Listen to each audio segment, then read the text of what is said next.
Hello and welcome. This is TVC News at 10, the edition which features our Sunday specials. We begin in Osun, where the Commissioner of Police has disbanded the CP tactical team following several allegations leveled against members of the squad. This follows the involvement of the squad in Friday's incident in EDE that led to the killing of 2 persons, including the nursing mother. Our correspondent Rafiu Hamid reports. Here is the family house of the deceased at Ileate, opposite Atapa Market in EDE, burnt down and property destroyed. They are still mourning the death of their loved ones and also living in fear of possible attacks. Misunderstanding had ensued at the PDP World Meeting over the alleged refusal of the minority leader of the Osun State House of Assembly, Nurudeen Kofoworala, to share the mourning meant for members. Husband to the deceased, Tunde Olalekan, alleged that the CP tactical squad invited by Nurudeen Kofoworala killed his brother and his wife, Kafayat Olalekan, who was said to have been shot twice in the chest. Police station police station. Mo wá béèrè gba ọ̀gá yẹn sí ìyàwó mi gbà tá lọ sí orí tambi ní tí mo boku ìyàwó mi bẹ́ẹ̀ tán ti pa ìyàwó mi. Ìgbà mo fọ́ká ìyàwó mi bẹ́ẹ̀ èso náà yín fún ìyàwó mi láyà. Ló wá pé Túndé lòun fẹ́ wá gbé pò ń ní láti pa Túndé. Ìgbà tó wá dé ilé wa tí kò rí Túndé ló pa ìdè ìyàwó Túndé lójú ọ̀nà ló yìnbọn fún pẹ̀lú ọmọ lẹ́yìn. Àwọn àmì tán wá gbúrò ọmọ tí wọ́n kọjá lọ, àwọn ni wọ́n wá yọ ọmọ ní ẹ̀yìn ẹ̀ tán wá gbé ọmọ bá mi ní station. Findings show that friends of Tunde Olalekan, in retaliation, went ahead to burn down the family house of the minority leader. Reacting to the incident, the State Commissioner of Police, who speaks on the disbandment of the tactical squad, says investigation is underway on the matter. He assures that everyone involved in the incident will be arrested. I want the tactical team to be investigated independently. They have all been asked to report to CID. All of them, right from the OC down to the list, because both the governor-elect as well as the incumbent governor desire peace. They wouldn't want to thrive in a rancorous situation. The CP also confirmed the arrest of a suspected cultist, Rashid, popularly called Okoilu. Rashid Okoilu arrested yesterday or early this morning, so to say. Is one of the efforts of the police to rid the society of hoodlums. So he's been interrogated and he will be charged to court for alleged offences very, very soon. Rafiu Hamid, TVC News, Osogbo. To Ogun State now, where community leaders have been advised to work more on database of their communities and get accurate information about the residents to guard against the influx of terrorists, bandits and other criminals in their areas. The chairman of the Police Community Relations Committee in the state made this known during the unveiling of membership directory of the body. The event also featured presentation of awards to notable Nigerians, including TVC News correspondent Kazim Olowe. Access to information and reliable database plays a major role in effective policing. Stakeholders in the security sector and community leaders have been advised to work more on that. The leader of the Police Community Relations Committee in Ogun State made this known while unveiling membership directorate consisting of names, telephone numbers, and divisions of authentic members of the body in the state.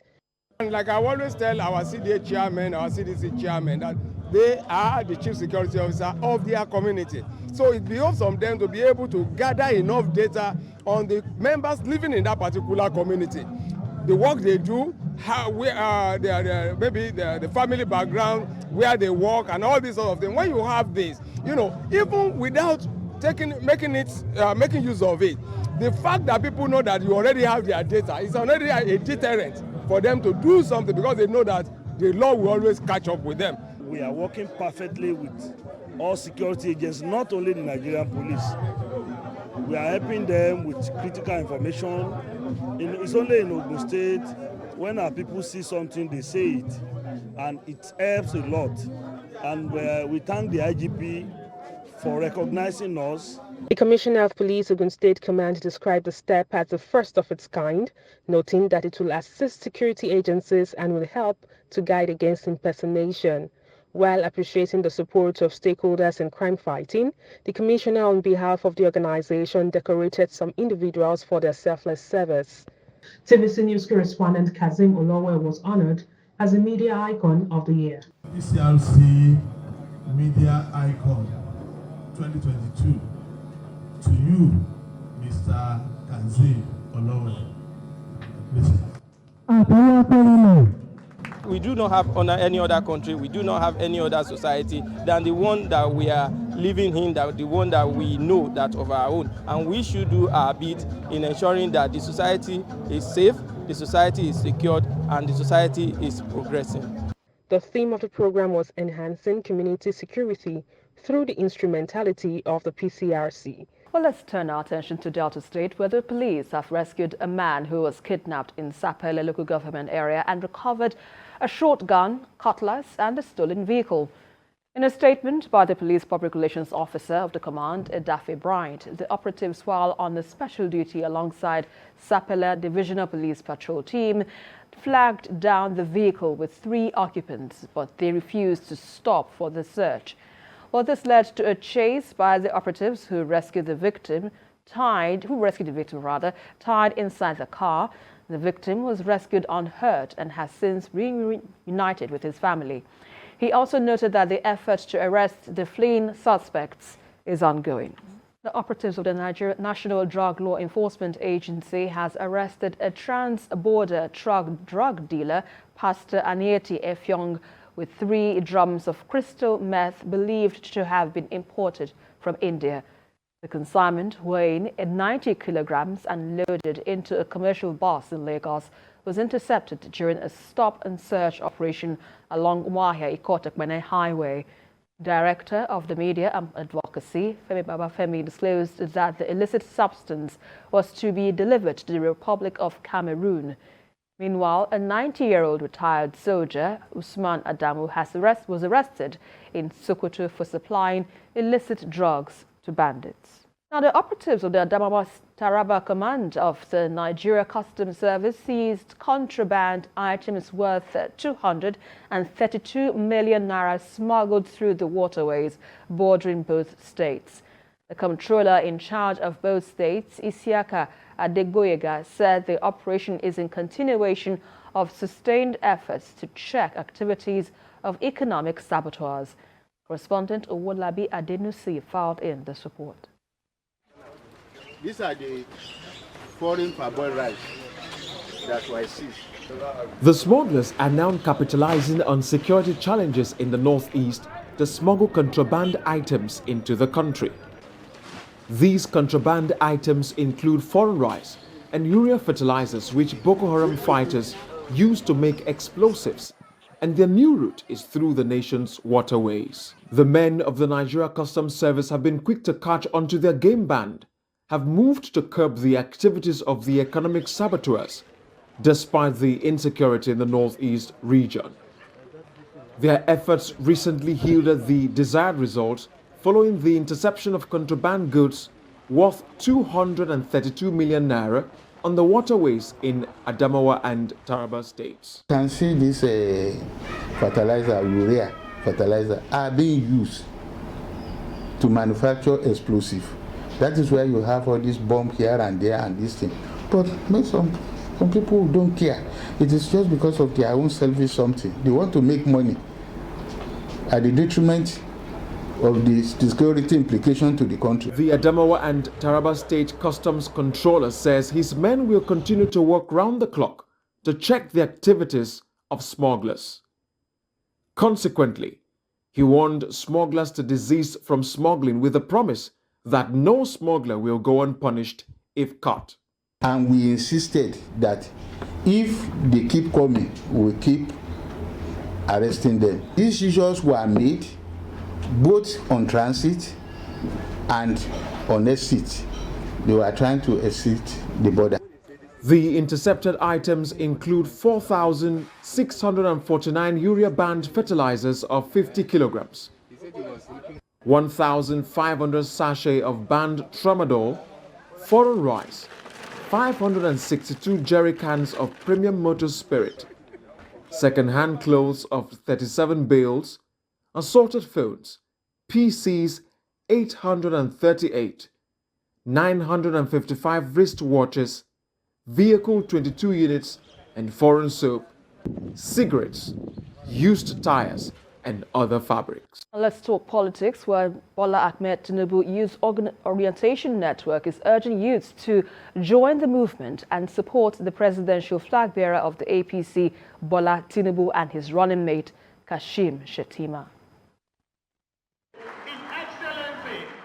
The group held its inaugural conference and had an impressive outing with members represented from across the 6 geopolitical regions in the country.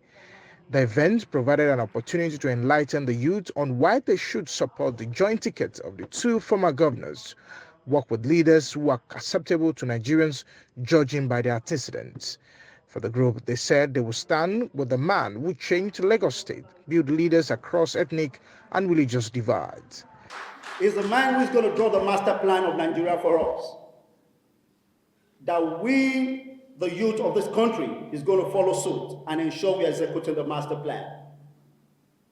Remember, if anybody tells you that it's too old for this nation, tell them, which means there's nowhere you go. There should be an elder statesman that controls the nation. The keynote speaker talked about the reason the combination of Tinubu Shettima is the best for Nigerians and the youth at this time in the nation's life. We need someone that can bring out that zeal through good policies to move the nation forward. Bola Tinubu and Kashim Shettima have proven over time and have been reputed to be talent horns in all critical sectors of the economy, as well as youth development and empowerment. The group also said this is a time Nigeria needs to begin to think about competence and evidence of work done by leaders who have thrown their heart into the ring to contest for the post of president. Anybody can have ideas. Nigeria does not have a shortage of ideas. Ideas are plenty, let me put it. But the truth is, we need people who can translate ideas to structures, who can translate ideas to results with evidence. And Bola Ahmed Tinubu is that man who has done it for Lagos and can do it for Nigeria. For many years, the youth need to begin immediately to mobilize as many people as possible for the rescue on the Nigerian mission projects. Well, that's still in Ondo State. The Solomon Oladuni Tinubu support group for Tinubu says it is determined to mobilize support for the APC presidential candidate. Asiwaju Bola Tinubu, coordinator of the group, Abiodun Ogunbiyi, said that members are determined to sensitize the electorate across the party lines to vote for the APC flag bearer. Ayodeji Moradiyo reports. With 6 months to the 2023 elections, more support groups have continued to drum up support for the All Progressives Congress APC presidential candidate Asiwaju Bola Ahmed Tinubu and his running mate Senator Kashim Shettima in Ondo State. The latest support is coming from a group, the Solomon Oladuni Support Group for Tinubu. Members of this group cut across political parties who expressed determination to take the message to the grassroots. The chairman of the group, Abiodun Ogunbiyi, said the meeting became imperative to strategize and galvanize more support for Tinubu at the grassroots. Ogunbiyi, a former member of the State House of Assembly, said the former Lagos State governor and his running mate are tested politicians who have the capacity to move Nigeria forward. Talk to our people, how they will go to their ward, to their local government, and start doing work, mobilize for Asiwaju Ahmed Bola Tinubu so that he can win the general election that is coming. It's not by party is about Bola Ahmed Tinubu. Members of the group expressed hope that Tinubu will emerge victorious in 2023 because of his track record and visionary leadership style. To work in conjunction with what has been in existence as a human being to elect a leader, capable leader, passionate leader, effective leader, pronounced leader. We're talking about leadership. The band of Universe, Asiwaju Ahmed Tinubu is a go-getter and somebody that I know that he will take us to take us higher in the country. We are here today to sensitize ourselves on the work ahead of us, because this Tinubu 2023 project is a serious project which we must be serious with. We cannot afford to take it with levity and that is why we are mobilizing ourselves, both men and women, across the 18 local governments of Ondo State. Members of this group are determined to take the campaign to the grassroots to ensure that the APC presidential candidate wins in 2023. Ayodeji Moradeyo, TVC News, Akure. The 7-day-long event to mark the World Breastfeeding Week ends today, and health experts hope the society helps tackle the prevalent issues affecting the benefits of exclusive breastfeeding for 6 months of breastfeeding a baby. Well, both corporate organizations and government are challenged to provide breastfeeding-friendly workplaces for mothers and offer incentives to employers who implement baby-friendly workplaces. Sarah Ayeko reports. In 2014, the Lagos State government increased maternity leave for its public sector employees from 3 months to 6 months with full pay and approved a 10-day paternity leave for male civil servants. This follows the 2004 Nigerian labor law. Although there are steady advancements, these maternity leave extensions only pertain to women in the public sector. It excludes the vast majority of working nursing mothers in the private sector. Mercy Mohammed is a mother to 2 beautiful daughters. She works as a corporate communications personnel at one of Nigeria's prestigious media houses in Lagos. A routine every morning is centered around the family, particularly a 10-month-old baby. Before she gets to clock in for work, she has to drop her baby at the creche. I enjoyed breastfeeding my first child, and I was looking forward to the second breastfeeding experience and all that. You know, that time around is so difficult. I can't wait for her to be one, and so that will just end everything. Breastfeeding this time around was really challenging, particularly because she had colic, and colic affected her feeding, and it was a lot to take in for me, and even for a crèche, a caregiver rather. It was a whole lot. Since a workplace has been designated as a great place to work in Nigeria, there is a crèche close to her office. If you're not working, you're home, so you get to breastfeed anytime. Just bring out the breast and just give the child. But when you're working, it's difficult to actually combine expressing, because when you start working, your flow reduces. So some people, they just feel like after the 3 months that you get back, just pum, pum, pum. That's one thing I'm actually going to acknowledge and appreciate my organization for. Is if that provision that the organization gave to me and some of my colleagues are not there, it would have been a lot more difficult. I don't know if I would have been able to do it actually.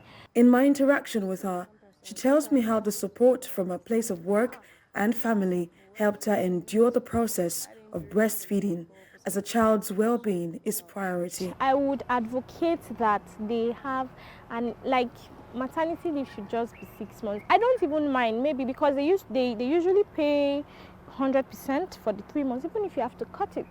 Maybe 50%, I don't mind. But nursing mothers need that time. They also need time mentally, because I don't know how, but like I said, for me, it's the spiritual aspect. I actually had to really face God in order for me to be sane. I would have lost it because this time around the breastfeeding was tedious for me. Imagine, just remembering it, I'm thanking God from scratch because I had to stand to breastfeed both day and night all through the 6 months of breastfeeding her.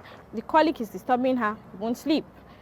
During the day, can't sleep because she's awake. So I was sleep deprived for a long time. Like everything around me was just annoying, but I was still determined to get that done.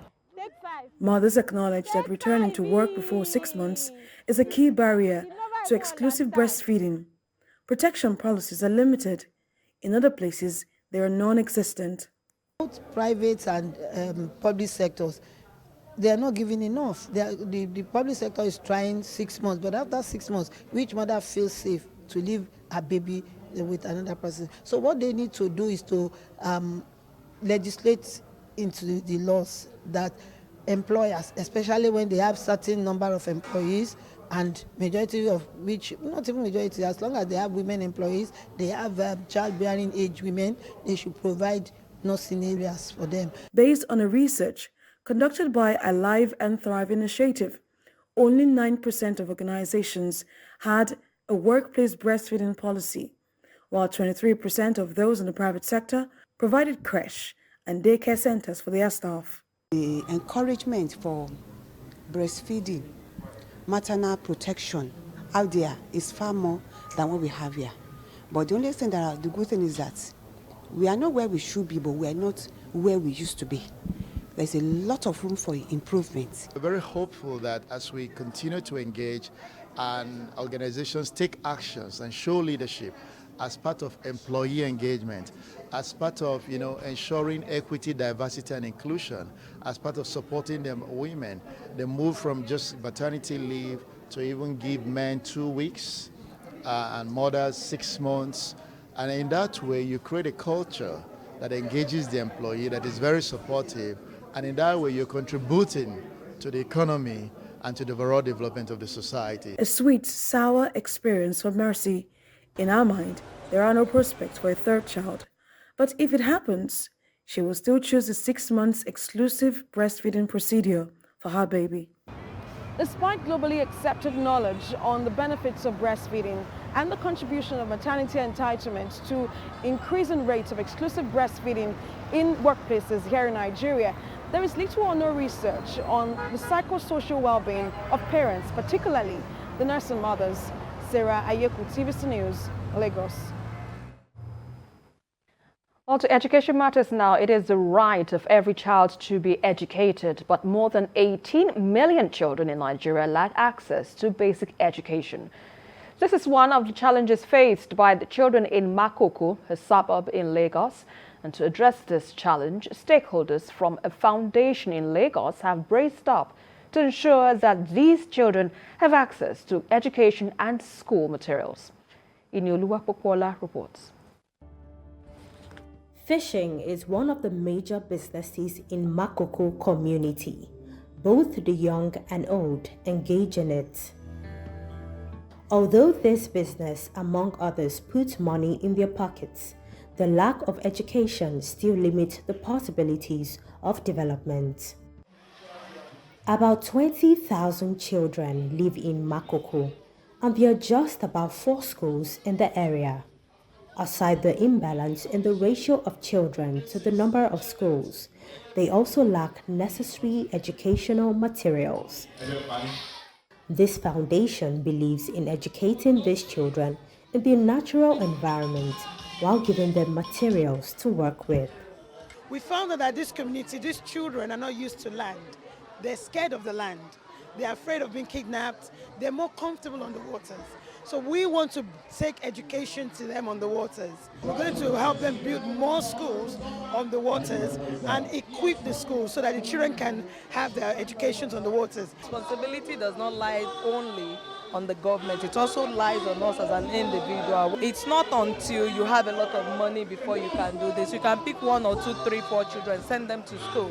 While addressing the concerns of poor educational facilities, the Bale of Makoko says education can influence these children positively.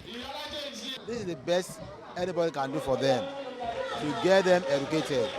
Because if they are not engaged with education, they'll be on the streets, roaming the streets. If we can invest a lot in their education, they'll be better off, not just to themselves alone, to the community and to the nation. Do you get it? There is no amount of money. Although these children are yet to speak English fluently, their happiness in the little things makes them want to learn more. For years, many projects have been done to ensure children in this area get access to basic education. But the ones not in school still outweighs the ones in school. But with initiatives like this, it is hopeful that every child will get the opportunity to go back to school and then just maybe turn things around for the better in this area. Kofoworala, Citizen News, Lagos. Well, now to other stories. The federal government has commenced the disbursement of 20,000 naira grant to 4,786 vulnerable women and youths in Adamawa State. Speaking at the flag-off in Yola, the Minister of Humanitarian Affairs, Disaster Management and Social Development, Sadia Farouk, said the grant was distributed under the Conditional Cash Transfer Scheme. The correspondent Owalabi Adenusi filed in this report. In this hall are vulnerable people carefully selected to benefit from the federal government's cash grant. The grant for the Vulnerable Groups GVG program was introduced in 2020 to sustain the social inclusion agenda of the Buhari administration, improved productivity, and ease poverty in the land. The exercise was an e-consolidation of the National Social Investment Program NCIP, designed by government to lend a hand to the poorest and vulnerable citizens in the country. The program is to cover 4,786 beneficiaries in Adamawa State, and 70% of the beneficiaries are women, while the remaining 30% are youths. The federal government has paid more attention to generating solutions to address the plight of the poor and vulnerable in the country, despite the economic challenges the administration inherited. The minister added that 67 additional beneficiaries are to be trained as independent monitors on its second STEAM, National Social Investment Program NCIP, onboarding of independent monitors. The federal government is also on track to lift 100 million Nigerians out of poverty by 2030. This program has been acclaimed by many to be the largest and most ambitious social protection program in Africa, and is currently attracting many partnerships with even international development partners. Governor Amadu Umaru Fintiri expressed gratitude to the federal government for the efforts to pull Nigerians out of poverty. The beneficiaries also thanked the federal government for the gesture. These programs have impacted positively on about 69,000 citizens of the state. I would say that I'm very happy because of the little they give me, because I will make sure that I use it and make use of it to myself, to my family, and the rest. She said, Mr. President said, you have to reduce poverty. Today, from that 70, poverty in Nigeria is 43%. The trained program monitors were given iPods for effective monitoring at the end of cash disbursement.